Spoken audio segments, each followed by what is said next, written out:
절입니다. 마태복음 15장 1절에서 20절까지 교독으로 봉독합니다. 마태복음 15장 1절. 그때에 바리새인과 서기관들이 예루살렘으로부터 예수께 나와 이르되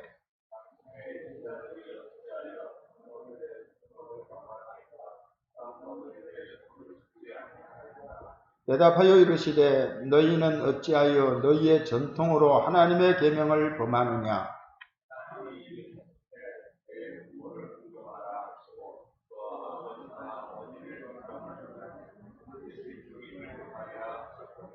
너희는 이르되 누구든지 아버지에게나 어머니에게 말하기를 내가 드려 유익하게 할 것이 하나님께 드림이 되었다고 하기만 하면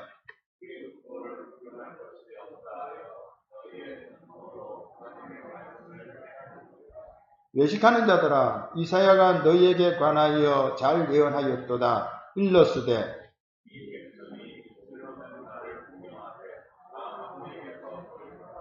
사람의 계명으로 교훈을 삼아 가르치니 나를 헛되이 경배하는도다 하였느니라 하시고,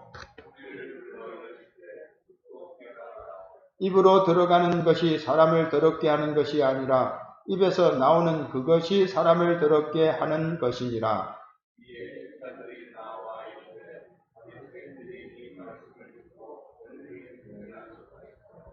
예수께서 대답하여 이르시되 심은 것마다 내 하늘 아버지께서 심으시지 않은 것은 뽑힐 것이니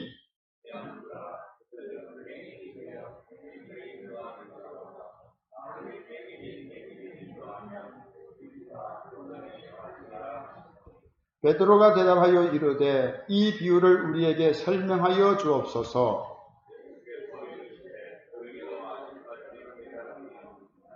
입으로 들어가는 모든 것은 배로 들어가서 뒤로 내버려지는 줄 알지 못하느냐?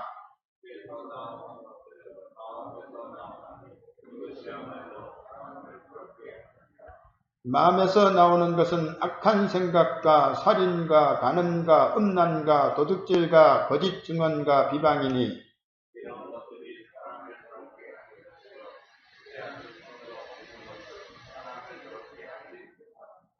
아멘.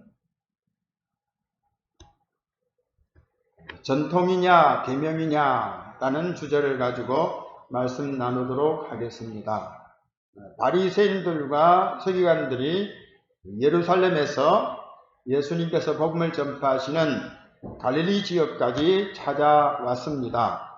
1절에 그때에 바리새인과 서기관들이 예루살렘으로부터 예수께 나왔다 했습니다. 예수님은 북방지역 갈릴리에서 사역하고 있는데 남방지역 예루살렘에서 바리새인들과 서기관들이 찾아왔던 겁니다. 예수님의 교훈을 듣기 위해서 찾아온 것이 아니고 예수님에게 어떤 흠이 있지 않을까, 흠집을 찾기 위해서 찾아온 것입니다. 그들이 예수님의 일행을 감시하던 가운데 제자들이 손을 씻지 않고 떡을 먹는 그런 현장을 목도하게 됩니다. 유대인들은 정결제법을 아주 중요하게 생각했습니다. 그래서 외출했다가 집으로 돌아오거나 혹은 손님이 찾아오면은 먼저 손과 발을 씻는 그런 과정을 거치고, 그리고 손님이 식사를 할 때도 꼭 손을 씻고 식사하도록 그렇게 배려를 했던 것입니다. 이것은 위생 차원이 아니고요, 정결예법을 지키기 위함이었습니다. 그러니까 온 세상이 부정한 곳인데 내가 알게 모르게 부정을 접하게 되면은 하나님 앞에 누가 되니까 내가 이 부정을 씻어야 되겠다 하는 그런 심정으로서 손과 발을 씻었다고 할 수가 있겠는데, 바로 그것이 장로들이 전해준 전통이 되겠습니다. 마가복음 7장에 이렇게 말씀하고 있죠.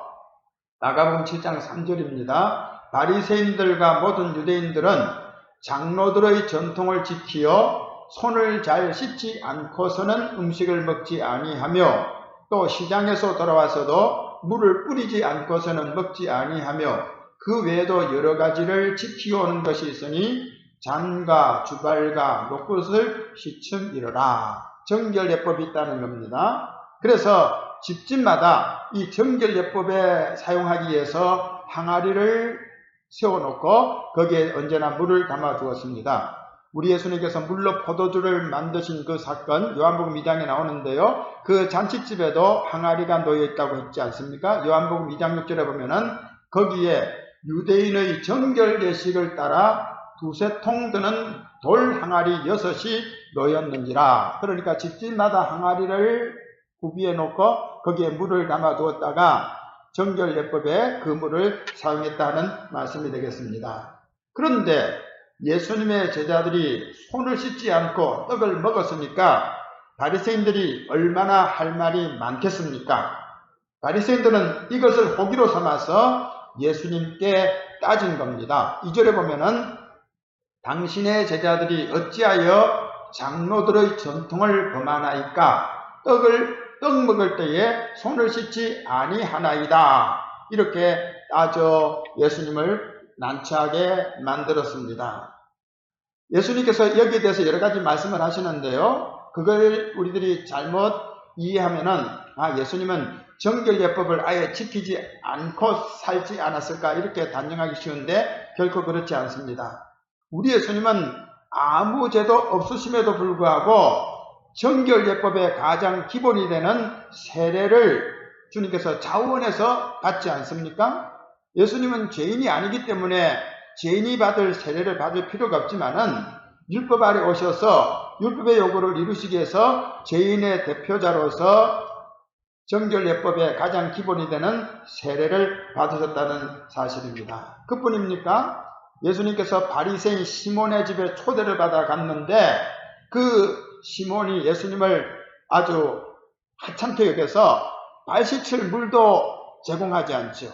정결예법으로서 손님이 오면은 마땅히 발을 씻을 물을 제공하든지 아니면은 손님의 발을 씻겨드리는 그런 종을 붙여주기도 하는데 이 바리새인 시몬은 예수님을 하찮게 여겨서 발 씻을 물도 제공하지 않지 않습니까? 그때 예수님께서 너는 내가 손님으로 초대받아 왔는데도 불구하고 발 씻을 물도 내주지 않았다 이렇게 따지는 것을 보면은 예수님도 일상에서 정결예법을 따랐다 하는 것을 알게 됩니다.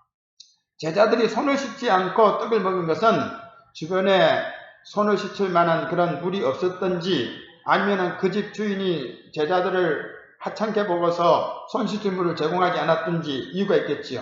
아니면 너무 시장에서 손 씻을 여유가 없어서 급하게 음식에 손을 댔던지 아니면은 갈릴리 사람의 그 특유한 털털함 때문에 정결예법을 그냥 예사로 여기고 그냥 식사를 했을 것으로 그렇게 추정을 해볼 수가 있겠습니다. 아무튼 예수님은 바리새인들이 장로들의 전통인 정결예법을 빌미로 하여서 자신의 제자들을 헐뜯고 정죄할 때에 그들 앞에서 예수님께서 일일이 변명하지 않고 오히려 제자들을 편들면서 바리새인들의 그 위선을 책망하시는 것을 보게 됩니다.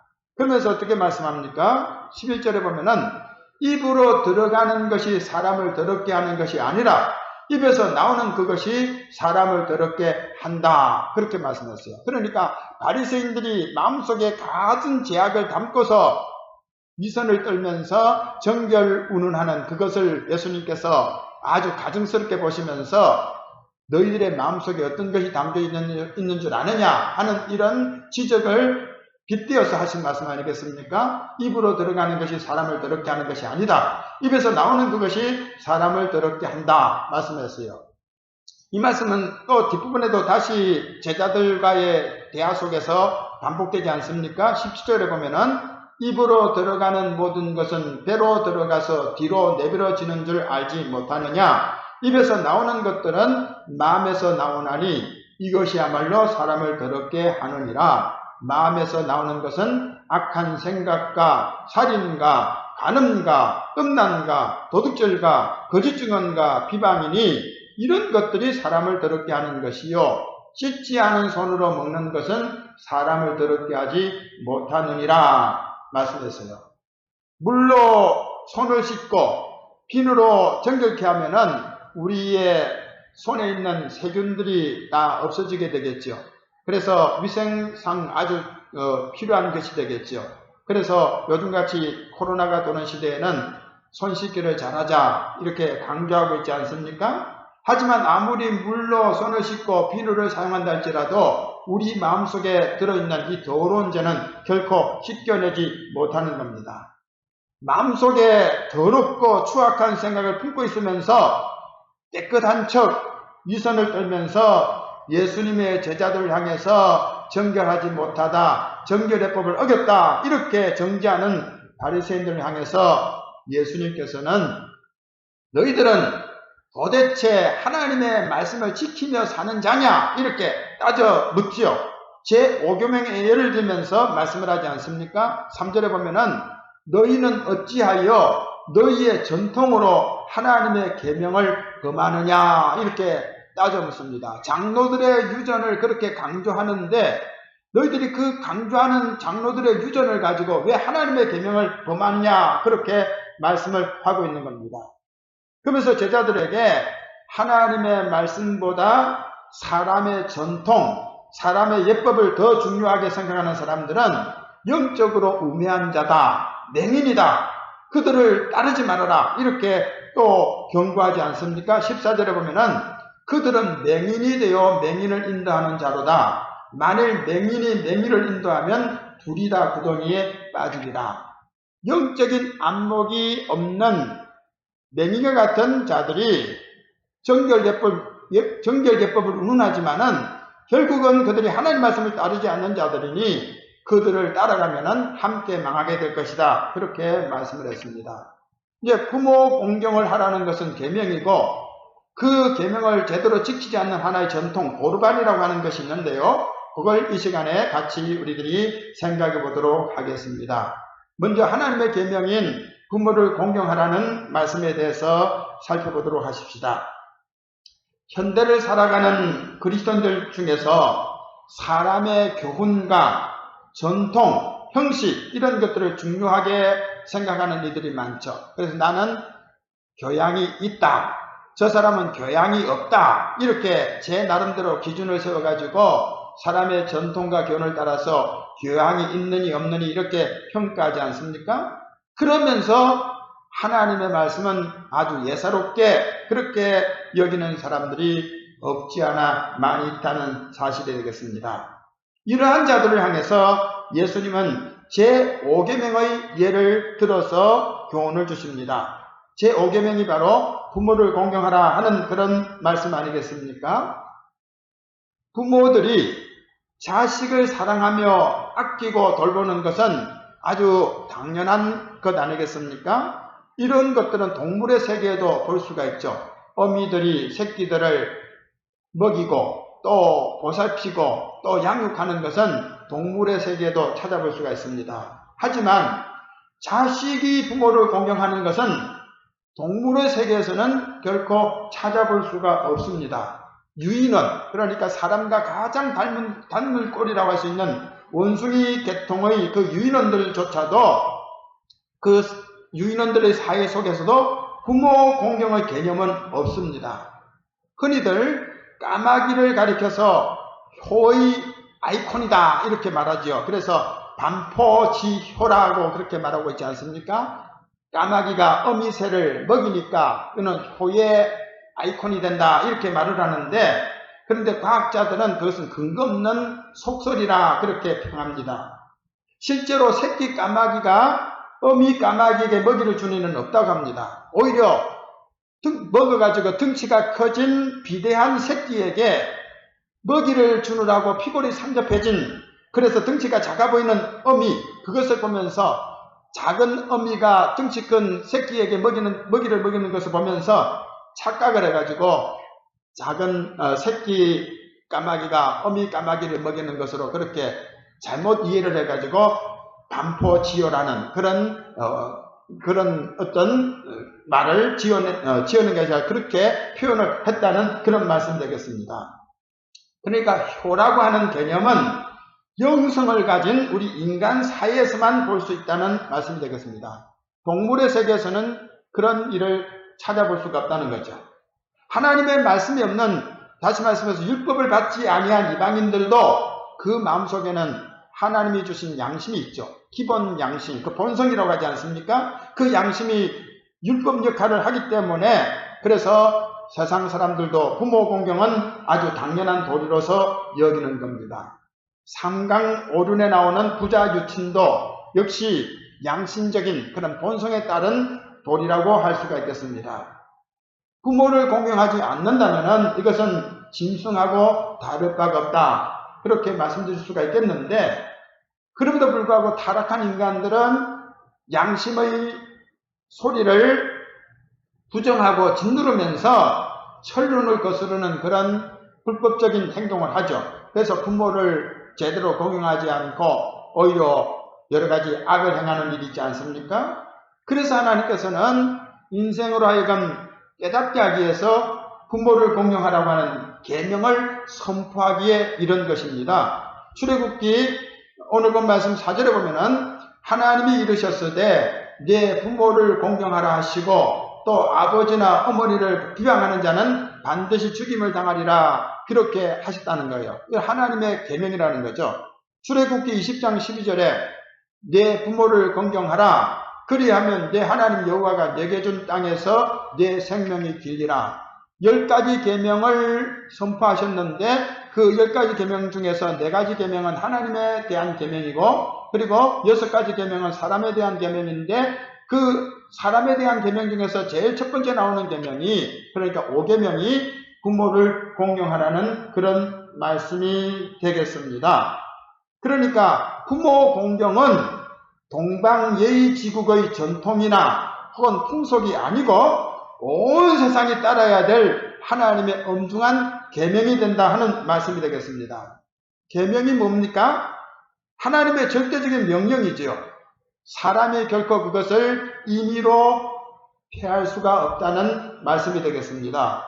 요한복음 10장 35절에 보면은 성경은 폐하지 못하나니 라고 말씀하셨어요. 성경은 폐하지 못한다. 하나님의 말씀은 결코 폐할 수가 없는 거예요.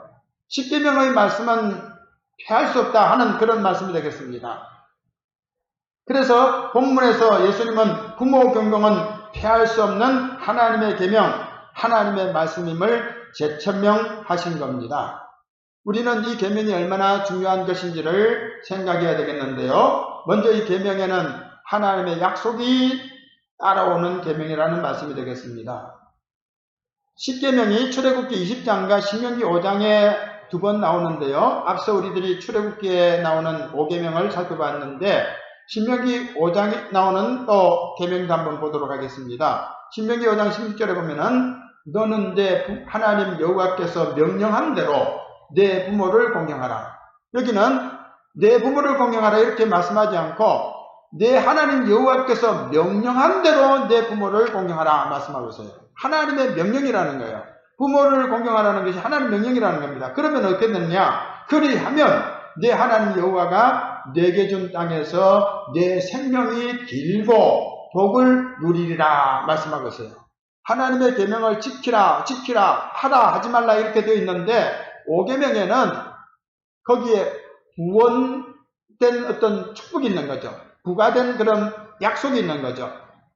그리하면 내 하나님 여호와가 내게 준 땅에서 내 생명이 길고 복을 누리리라고 말씀하고 있어요. 그래서 이걸 가리켜서 약속이 있는 첫 계명이다. 바울 사도님이 그렇게 말씀하지 않습니까? 에베소서 6장에 보면은 자녀들아 주 안에서 너희 부모에게 순종하라. 이것이 옳으니라. 내 아버지와 어머니를 공경하라. 이것은 약속이 있는 첫 계명이니 이로써 내가 잘되고 땅에서 장수하리라. 하나님의 계명인데 약속이 붙어있는 계명이라는 거예요. 그 말씀에 순종하면 복을 받게 된다는 그런 말씀 되겠습니다. 하나님의 계명 5계명은 약속이 따르는 계명입니다. 그런데 이렇게 축복의 약속만 있는 것이 아니고요. 엄중한 경고도 뒤따르는 말씀이 되겠습니다. 어떠한 경고의 말씀입니까? 레위기 20장 9절에 보면은 누구든지 자기의 아버지나 어머니를 저주하는 자는 반드시 죽일지니 그가 자기의 아버지나 어머니를 저주하였은즉 그의 피가 자기에게로 돌아가리라. 부모를 거역하는 불효자는 반드시 죽여라. 얼마나 엄중하고 두려운 말씀이 되겠습니까? 이 말씀은 출애굽기 21장에도 나오죠. 출애굽기 21장 10절에도 자기의 아버지나 어머니를 저주하는 자는 반드시 죽일지니라 말씀을 하고 있어요. 그리고 또 잠언에는 이런 말씀이 있습니다. 아비를 조롱하며 어미 순종하기를 싫어하는 자의 눈은 골짜기에 까마귀에게 쪼이고 독수리 새끼에게 먹히리라. 정말 저주가 얼마나 엄중한 것인가를 생각해 볼 수가 있지 않습니까? 그러니까 하나님의 계명의 한 사례를 예수님이 드는데 그것이 부모를 공경하라는 5계명이었는데요. 그 계명은 약속이 따르는 것과 동시에 경고가 따르는 그런 말씀이 되겠습니다. 실제 사례를 우리들이 생각해 보아야 되겠습니다. 아버지의 치부를 드러냈던 함은 어떻게 됩니까? 종의 종이 되지요. 반면에 아버지의 그 치부를 덮어드렸던 셈과 야벳은 복을 받지 않습니까? 창세기 9장에 나오는 말씀이죠. 우리가 잘 아는 말씀인데 노아가 포도주를 마시고 취해서 장막 안에 벌거벗고 있는 거예요. 부모님도 인간이기 때문에 허물이 있고 또 부족한 것이 있다는 그런 말씀 아니겠습니까? 근데 그 부모님의 허물과 부족한 것들을 그걸 가지고서 조롱하고 그걸 사람들에게 까발렸던 가나안의 아버지 함은 저주를 받게 되죠. 그렇지만은 셈과 야벳은 아버지 허물을 보지 않으려고 뒷걸음질 쳐서 덮어드리죠. 그래서 어떻게 됩니까? 결국은 함의 가족, 그래서 함의 아들 가나안은 저주를 받아서 형제들의 종들의 종이 되고 말고요. 셈과 야벳은 축복을 받게 된다는 것. 우리가 너무나도 잘 알고 또 그것이 오늘 이 시대에 현실적으로 다 성취된 것을 우리들이 눈으로 확인할 수 있는 것 아니겠습니까? 그뿐입니까? 아버지의 훈계를 듣지 않고 하나님의 제사를 멸시했던 홈리와 비느하스도 아주 비참하게 망하지 않습니까? 사무엘상 2장 24절과 25절에 보면은 홈리와 비느하스가 악한 일을 행하는 거 아버지가 사람들의 입을 통해서 듣게 되죠. 그래서 아들들을 불러놓고 주의를 줍니다. 내 아들들아 그리하지 말라. 내게 들리는 소문이 좋지 아니하니라. 너희가 여호와의 백성으로 범죄하게 하는도다. 사람이 사람에게 범죄하면 하나님이 심판하시려니와 만일 사람이 여호와께 범죄하면 누가 그를 위하여 간구하겠느냐 이렇게 달렸어요. 그렇지만은 그들이 자기 아버지의 말을 듣지 않았다 그랬어요. 아버지 말을 듣지 않은 거예요. 이미 강팍해진 거죠. 하나님께서 이미 그들을 버리셨기 때문에 그들은 이렇게 회개할 줄 몰랐던 겁니다. 그래서 결국 어떻게 됩니까? 전쟁터에서 망하고 말죠. 하나님의 언약궤를 메고 갔던 홈리와 비느하스는 언약궤를 빼앗기고 그 자리에서 죽임을 당했던 것을 보게 됩니다. 그뿐입니까? 이 불효자 중에서 또 대표적인 인물 한 사람을 꼽으라면은 압살롬을 들 수가 있을 겁니다. 압살롬이 자기 아버지를 왕좌에서 내쫓고 아버지의 후처들을 유린하고 얼마나 그렇게 패륜을 저지릅니까? 그 패륜아를 그래도 아버지는 용납하고 용서하고 사랑하면서 품으려 가죠. 그러나 하나님의 공의가 결코 압살롬을 그대로 두지 않지 않습니까? 전쟁터에서 숲풀이 우거진 곳으로 도망을 가다가 압살롬의 그 머리털이 상수리 나무에 걸려서 이렇게 공중에 매달리는 거 요압 장군이 창을 찔러가지고 죽인 얘기가 사무엘하 18장에 소개되고 있는 것을 볼 수가 있습니다. 반면에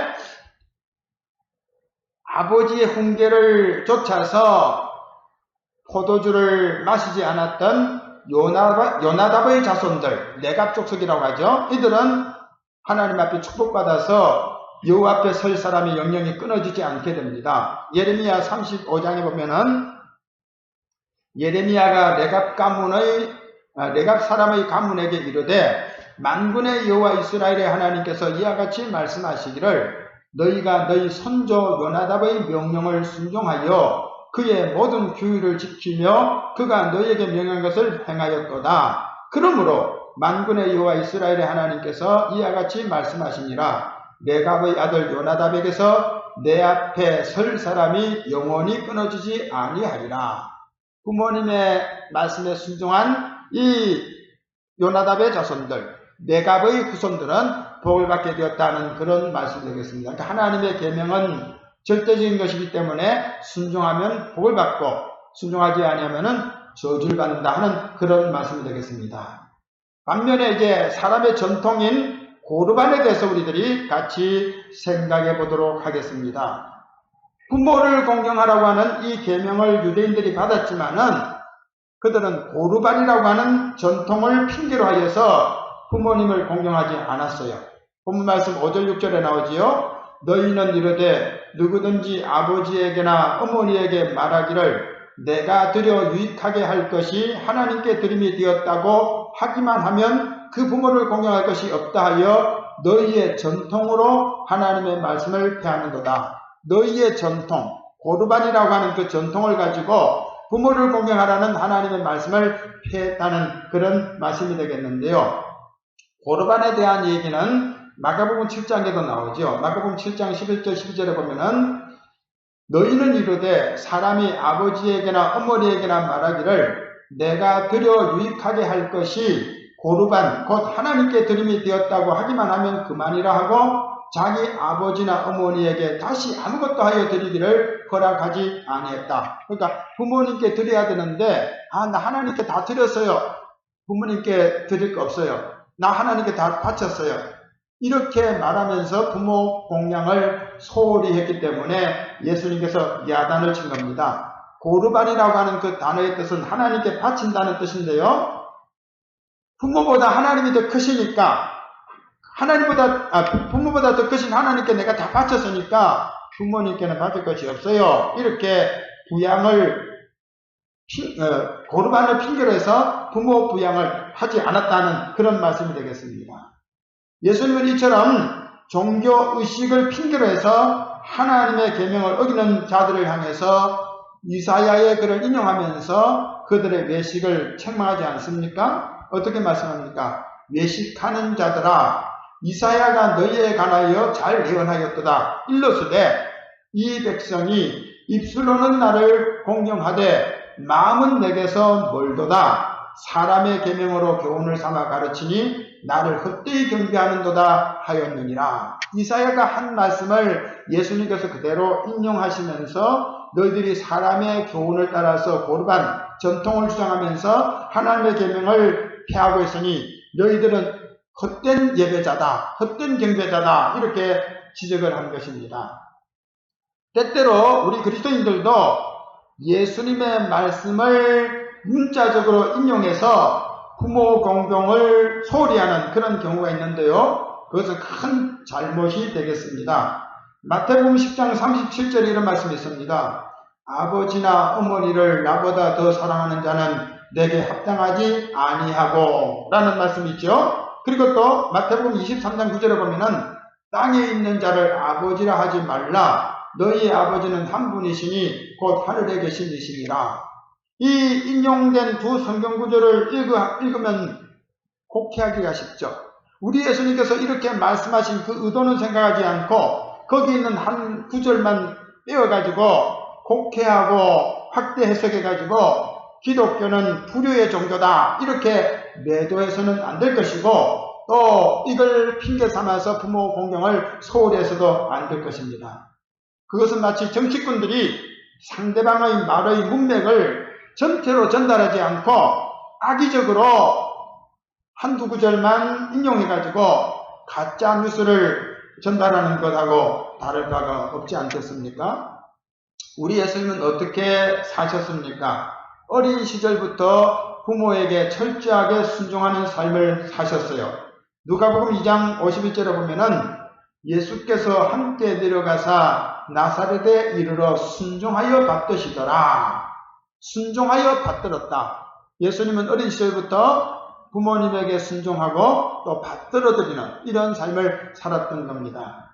그리고 예수님께서 공생의 사역을 다 마치시고 십자가에서 운명할 때도 모친 생각을 하면서 사랑하는 제자에게 어머니를 의탁하지 않습니까? 요한복음 19장 25절에 보면은 예수의 십자가 곁에는 그 어머니와 이모와 글로바의 아내 마리아와 막달라 마리아가 섰는지라. 예수께서 자기의 어머니와 사랑하시는 제자가 곁에 서 있는 것을 보시고 자기 어머니에게 말씀하시되 여자여 보소서 아들이니이다 하시고 또 그 제자에게 이르시되 보라 네 어머니라 하시는데 그때부터 그 제자가 자기 집에 모시니라. 예수님께서 공생의 사역을 다 마치시고 십자가에 달려 운명하시면서 자기의 육친 어머니를 가장 사랑하는 요한에게 맡겼던 것을 보게 됩니다. 이렇게 예수님께서는 부모 공경이 하나님의 계명임을 밝히시고 또 예수님이 몸소 그렇게 살아가셨던 것을 잘 보여주고 있습니다. 초대교회 사역자들도 이것을 강조하고 있죠. 바울 사도님도 역시 강조하고 있습니다. 디모데전서 5장 4절에 보면은 만일 어떤 과부에게 자녀나 손자들이 있거든 그들로 먼저 자기 집에서 효를 행하여 부모에게 보답하기를 배우게 하라. 이것이 하나님 앞에 받으실 만한 것이니라. 과부가 있는데 교회에서 다 떠맡아서 과부를 이렇게 굳이 하지 말고 그 과부에게 자녀가 있거나 손자가 있으면은 그 자녀와 손자들이 그 과부된 어르신을 잘 모셔야 돼요. 효를 행하여 부모에게 보답하는 것 하게 해야 돼요. 그래서 교회에게 구제 대상으로서 무조건 과부라고 해서 하지 말고 자식들이 먼저, 자손들이 먼저 그 어머니를 잘 섬기는 것이 마땅하다. 이렇게 말씀을 하고 있습니다. 신앙을 핑계로 해서 부모에 대한 의무를 소홀히 하는 것은 죄악이다. 이렇게 말씀드릴 수가 있겠습니다. 디모데전서 5장 8절에 보면은 누구든지 자기 친족, 특히 자기 가족을 돌보지 아니하면 믿음을 배반한 자요 불신자보다 더 악한 자다 그랬어요. 신앙을 핑계 가지고 가정을 돌보지 않는 것은 그건 신앙이 아니라는 거예요. 정말 진짜 신앙인은 자기 가족들을 잘 돌아봐야 된다. 이렇게 바울 사도님께서 말씀하고 있습니다. 물론 사명을 위해서 부모님을 온전히 모실 수 없는 그런 극한 상황이 이를 때가 있겠지요. 예수님께서 자기 제자 요한에게 어머니를 맡긴 것처럼 그렇게 또 해야 될 상황이 이를 때도 있겠지요.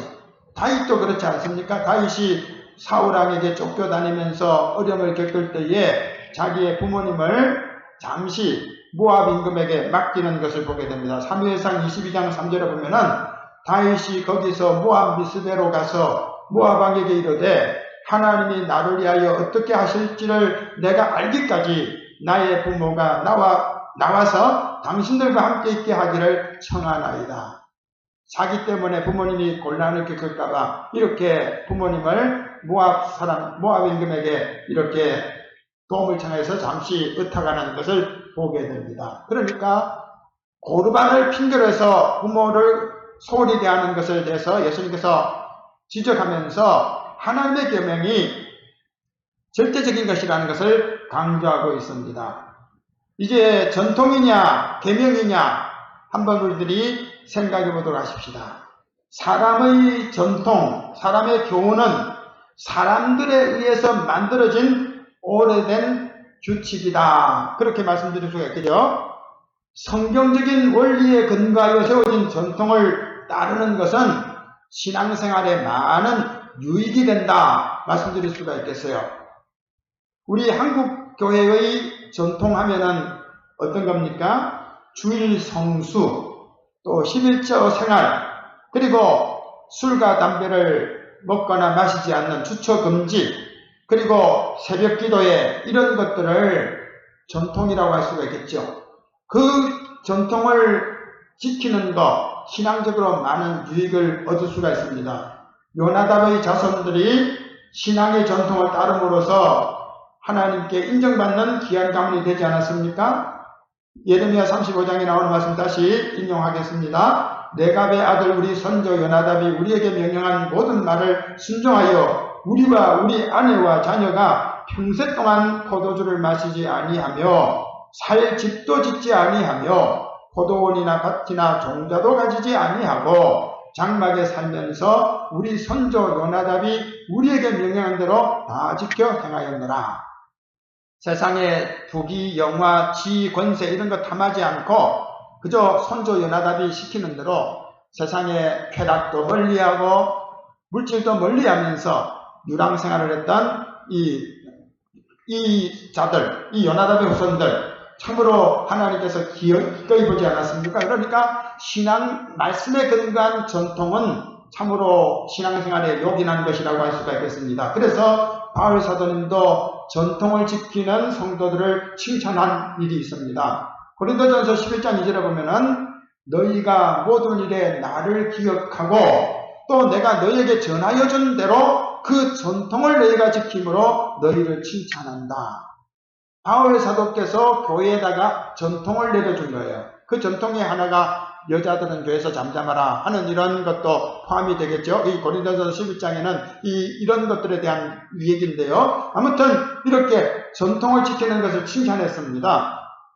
데살로니가 후서에도 역시 말씀하고 있죠. 데살로니가 후서 2장 15절에도 그러므로 형제들아 굳건하게 서서 말로나 우리의 편지로 가르침을 받은 전통을 지키라. 전통을 지키라고 그렇게 부탁을 하고 있죠.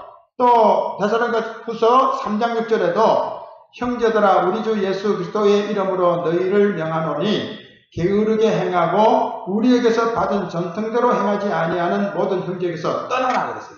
그러니까 성경적인 원리에 입각한 전통은 신앙생활에 많은 유익을 주니까 그것을 따르고 지켜라는 말씀이 되겠습니다. 하지만 성경적인 원리는 생각하지 않고 전통의 그 형식과 틀에만 매여 있으면은 결국은 바리새인과 같은 형식주의자가 되게 되는 겁니다.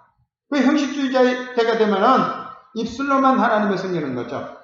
8절에 나오는 대로 이 백성이 입술로는 나를 공경하되 마음은 내게서 멀도다. 형식주의 신자들은 입은 살아있는데 마음은 하나님과 멀어져 있다는 그런 말씀 되겠습니다. 바로 이런 형식주의자들이 전통을 내세우면서 하나님 말씀을 지키지 않는 이런 사람들의 예배는 하나님이 받지도 않는 겁니다. 어떻게 말씀합니까? 나를 헛되이 경배하는다 그랬어요. 헛된 예배라는 거예요. 그래서 하나님께서 그런 사람들의 예배는 받지 않겠다 이렇게 말씀하고 있습니다. 이제 말씀을 마칩니다. 바리새인과 서기관들은 예수님의 제자들이 손을 씻지 않고 음식을 먹는 그 현장을 보면서 제 나름대로의 생각을 가지고 정죄하고 비난을 했습니다. 우리들도 하나님의 말씀이 아닌 내가 세운 어떤 기준이나 전통을 가지고서 상대방을 평가하고 또 비난하고 정죄할 때가 많이 있었다고 그렇게 고백하지 않을 수 없습니다. 성경은 이렇게 자기 중심적인 판단을 하는 것을 죄악이라고 말씀을 합니다. 판단자는 오직 하나님밖에 없다고 성경은 말씀하고 있어요. 한 해의 마지막 주일을 보내면서 우리의 삶을 되돌아봐야 되겠습니다. 하나님의 말씀을 통해서 나 자신의 부족과 허물과 죄악을 깨닫고 회개하기보다는 내가 기준이 되어가지고 세상적인 가치관을 가지고서 상대방을 적대시하고 나와 같지 않다고 비판하고 정죄했던 일들이 없었는지 곰곰이 살펴봐야 될 것입니다. 사람은 자기 눈으로 상대방은 볼 수 있지만은 자기 자신은 볼 수가 없어요. 그렇지 않습니까? 내 눈을 가지고서 다른 사람은 보는데 나 자신을 볼 수가 없다는 거예요. 자신을 보려면 어떻게 됩니까? 거울을 가져야 됩니다. 거울 앞에 설 때에 비로소 나를 제대로 볼 수 있는 겁니다. 그 거울 역할하는 것이 바로 하나님 말씀 아니겠습니까? 우리 모두 하나님 말씀 앞에 서야 되겠습니다. 이사야가 정의감에 사로잡혀서 백성들을 정죄하고 화이토다 화이토다 하고 그렇게 선포를 합니다. 그러던 이사야가 하나님의 성소에서 하나님의 영광의 옷자락을 뵙는 순간에 자기 자신이 말할 수 없는 큰 죄인인 것을 깨닫게 되지요. 그래서 그 자리에서 하나님 앞에 통회합니다. 바로다 나여 망하게 되었도다. 나는 입술이 부정한 사람인데 거룩하신 하나님을 뵙게 되었다. 그렇게 통회하지 않습니까? 사람을 보면서 정죄하던 이사야가 하나님 앞에 서는 순간 자기 자신이 죄인임을 깨닫고 자기를 가리켜서 화가 있다고 그렇게 선언을 한 것입니다. 이제 우리 모두 하나님의 거룩하심 앞에서 나 자신의 추한 모습을 발견하고 하나님 앞에 엎드려서 내가 죄인입니다. 나의 허물과제를 용서하소서 하고 철저하게 회개하고 이제 새해에는 정말로 깨끗한 마음을 가지고서 상대방의 허물을 보는 것이 아니라 항상 나를 살피면서 깨끗한 마음으로 주의 이름을 부르면서 주 앞에서 성결가으로 두려움 없이 하나님을 섬기는 그런 성도의 삶을 살아가는 우리 모든 성도들이 되시기를 축원합니다. 찬송하겠습니다. 247